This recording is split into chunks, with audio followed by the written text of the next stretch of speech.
একটি পারমাণবিক আইসব্রেকারে helipad, swimming pool, gymnasium, যাত্রীদের জন্য আধুনিক সুবিধা কি নেই? রাশিয়ার পারমাণবিক শক্তিচালিত আইসব্রেকার 50 লেইট পোবেদ্বীপ বিশ্বের সবচেয়ে শক্তিশালী ও আধুনিক আইসব্রেকারগুলোর মধ্যে একটি।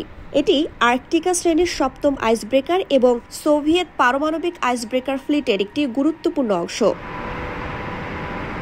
জাহাজটি দ্বিতীয় বিশ্বযুদ্ধে সোভিয়েত ইউনিয়নের বিজয়ের 50তম বার্ষিকী উদযাপনের জন্য নামকরণ করা হয়েছে। এর নির্মাতা বাল্টিক শিপইয়ার্ড। 1993 সালে প্রথম ভাসানো হয়, কিন্তু নির্মাণ কাজ দেরি হওয়ায় 2007 সাল থেকে 14 বছর পর এটি সম্পূর্ণরূপে চালু হয়। এর দৈর্ঘ্য প্রায় 160 মিটারের কাছাকাছি, প্রস্থ 30 মিটার, ওজন 25,000 টন। এর দুটি পারমাণবিক রিঅ্যাক্টর রয়েছে, প্রতিটি 171 মেগাওয়াট। সর্বোচ্চ গতি 21.4 নটিক্যাল মাইল।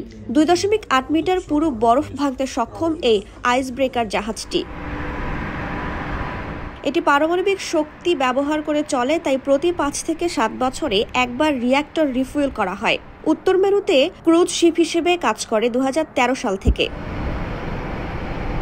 এটি সর্বপ্রথম পারমাণবিক আইসব্রেকার যেটি 2021 সালে উত্তর মেরুতে সম্পূর্ণ অন্ধকারে অর্থাৎ পোলার নাইট অভিযান চালায়। সোভিয়েত ইউনিয়নের শেষ আইসব্রেকার প্রকল্প ছিল এটি, কিন্তু আর্থিক সংকটের কারণে এর নির্মাণ বিলম্বিত হয়। 2007 সালে চালু হওয়ার পর এটি উত্তর সাগর রুটে বাণিজ্যিক জাহাজ চলাচল সহজ করতে সহায়তা করে। রাশিয়ার আর্কটিক আধিপত্যের প্রতীক হিসেবে দেখা হয় এই জাহাজটিকে। রাশিয়ার মুরমানস্ক শহর থেকে রাইসা জান্নাত, সময় সংবাদ।